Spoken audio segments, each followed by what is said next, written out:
오늘은 신약 성경을 읽으면서 누구나 한 번쯤 품었을 법한 궁금증에 대해 이야기해 보려 합니다. 왜 마태복음, 마가복음, 누가복음은 비슷한 이야기를 담고 있으면서도 세부 내용이 다를까? 여러분이 복음서를 읽다가 이런 의문을 가져보신 적 있으실 겁니다. 같은 사건인데 어떤 복음서에는 있고 어떤 복음서에는 없거나 순서가 다르거나 표현이 조금 달라서 혼란스러웠던 그러한 경험 말입니다. 이것이 바로 오늘 우리가 다룰 공간복음 문제입니다. 이 질문은 단순한 호기심을 넘어 복음서가 어떻게 기록되었고 각 복음서가 무엇을 강조하려 했는지를 이해하는 열쇠가 될 것입니다.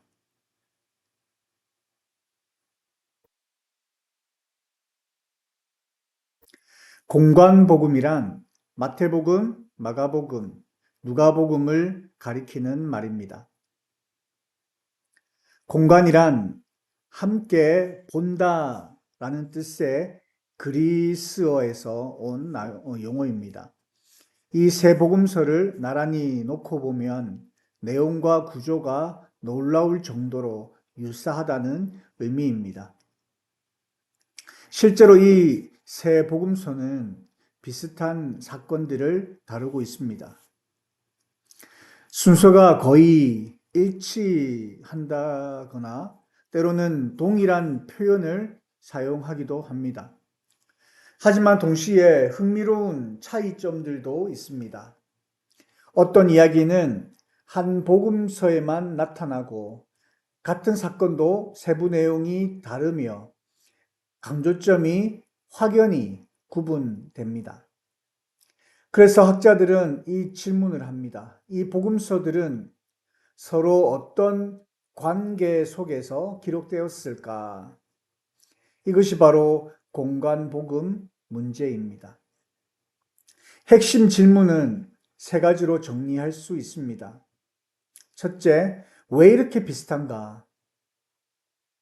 단순한 우연으로는 설명하기 어려울 만큼 유사합니다. 분명 어떤 연관성이 있습니다. 둘째, 왜 이렇게 다르기도 한가? 만약 단순히 베껴 쓴 것이라면 왜 내용을 바꾸고 추가하고 생략했을까요? 셋째, 어떤 복음서가 먼저 기록되었고 다른 복음서들은 언제 어떤 자료를 사용했는가? 복음서 저자들은 서로의 글을 봤을까? 아니면 공통된 다른 자료를 사용했을까?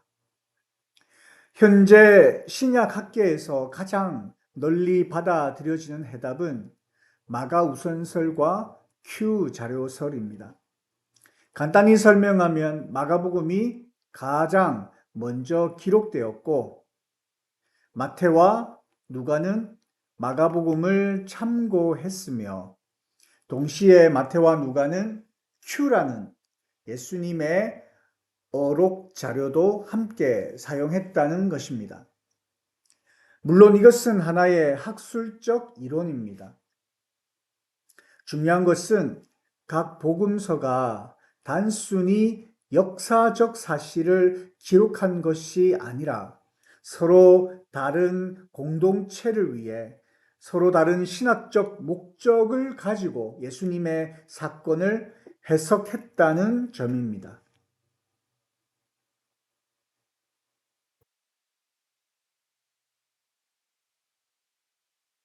이제 구체적인 예들을 통해 각 복음서가 어떻게 다르고 그 차이가 무엇을 의미하는지 살펴보겠습니다.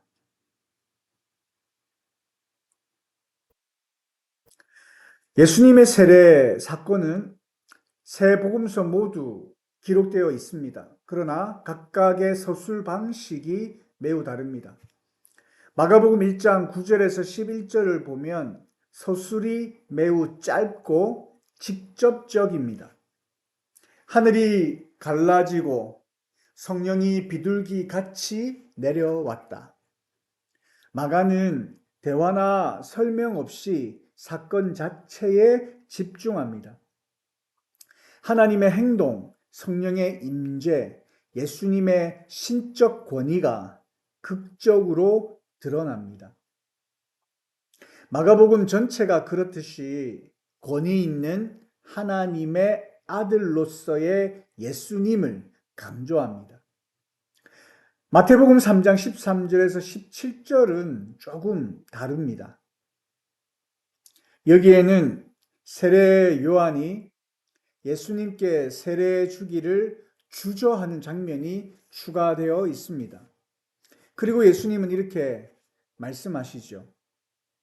이제 허락하라. 우리가 이와 같이 하여 모든 의를 이루는 것이 합당하니라.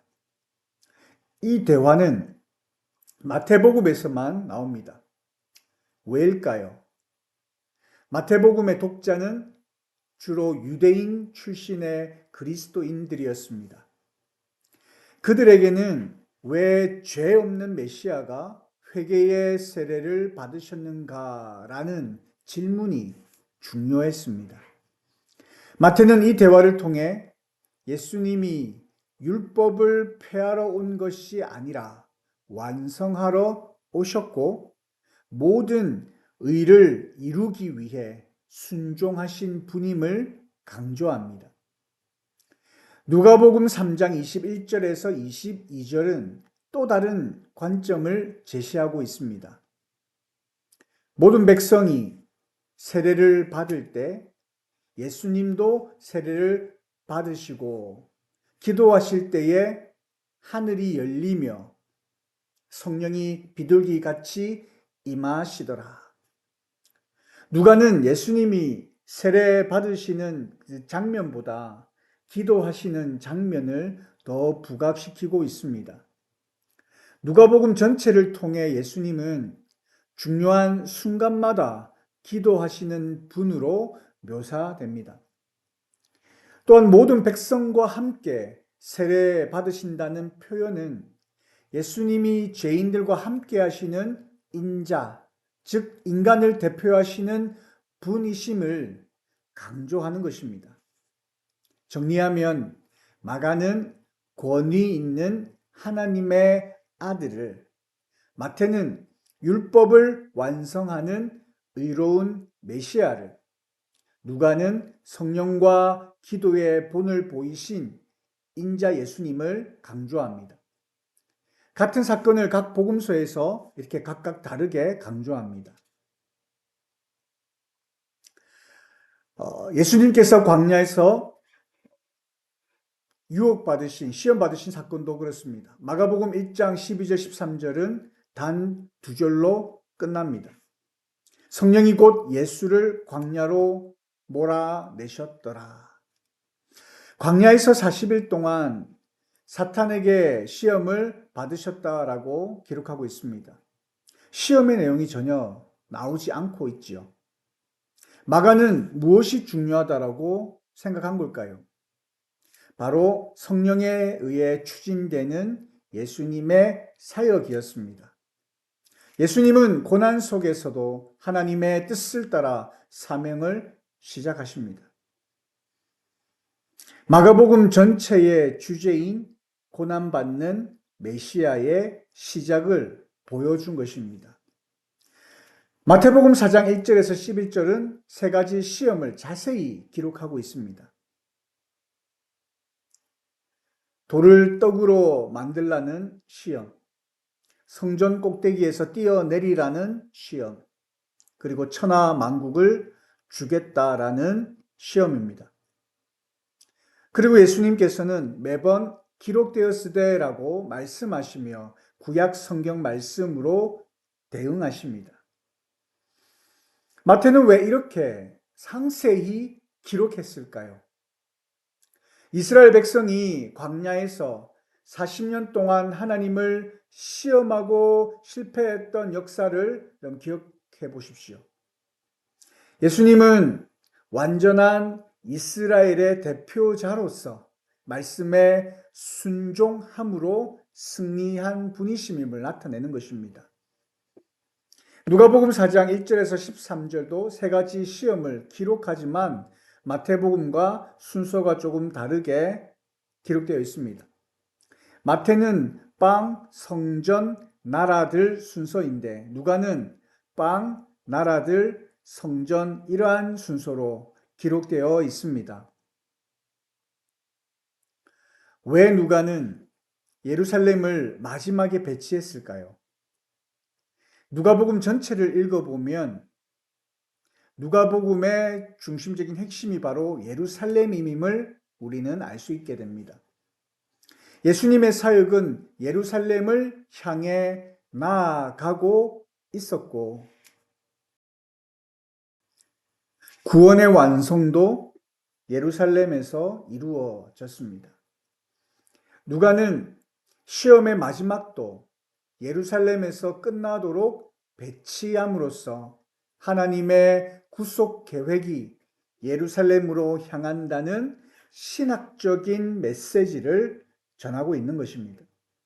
정리하면 마가는 고난으로 시작되는 하나님의 아들의 사역을, 마태는 말씀으로 사탄을 이기는 완전한 메시아를, 누가는 예루살렘을 향한 하나님의 구속 계획을 전하고 있습니다.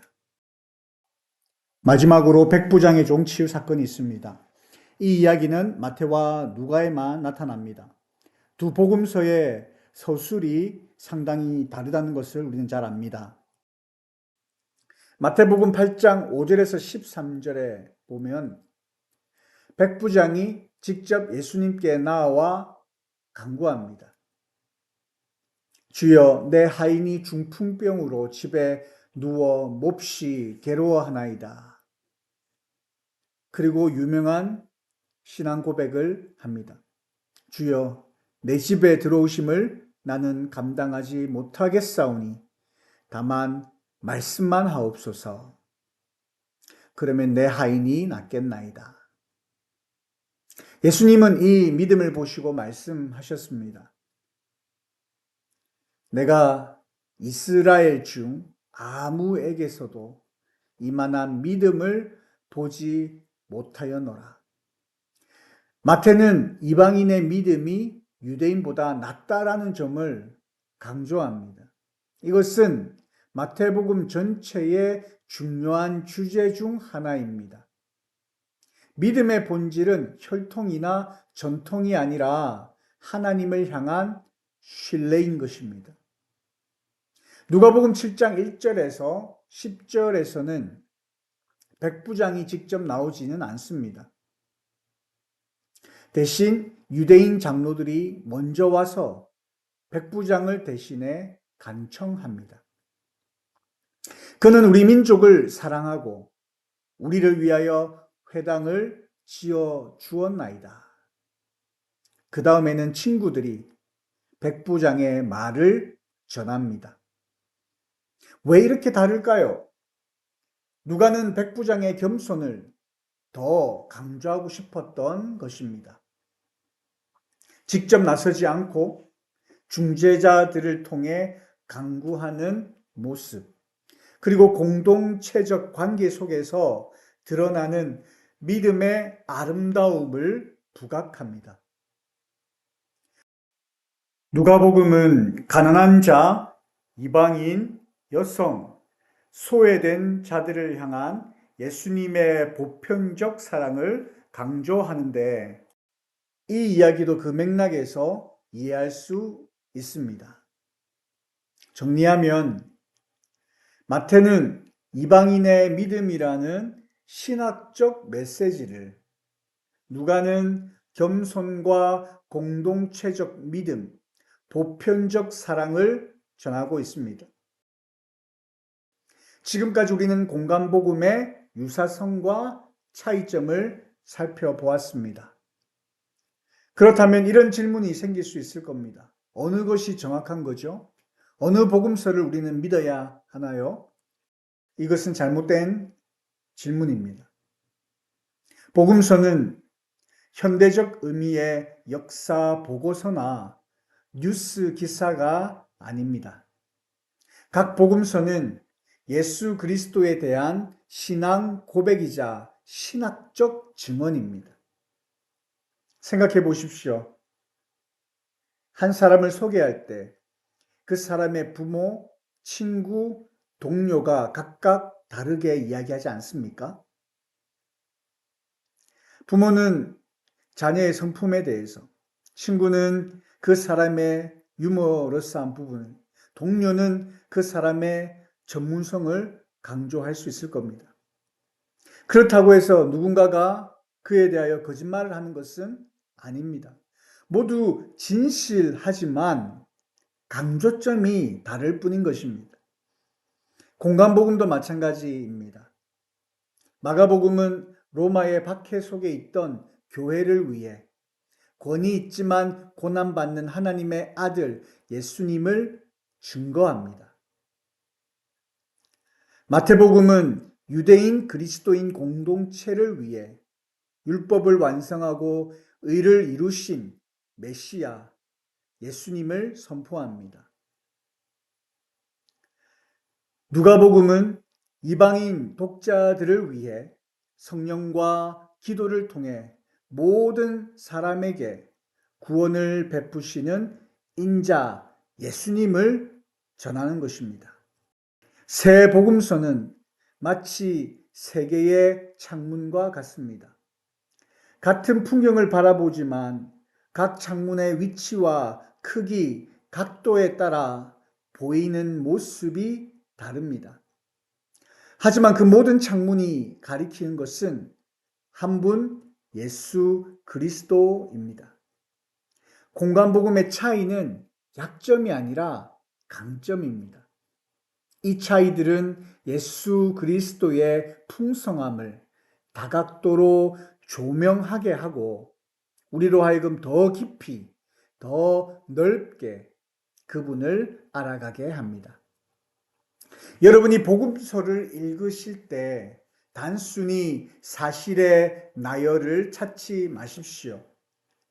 대신 각 복음서 저자가 무엇을 강조하려 했는지, 어떤 공동체를 위로하고 도전하려 했는지를 질문해 보시길 바랍니다. 그렇게 할 때 2000년 전 4명의 증인이 전한 복음은 오늘 우리에게도 살아있는 말씀으로 다가올 것입니다. 감사합니다.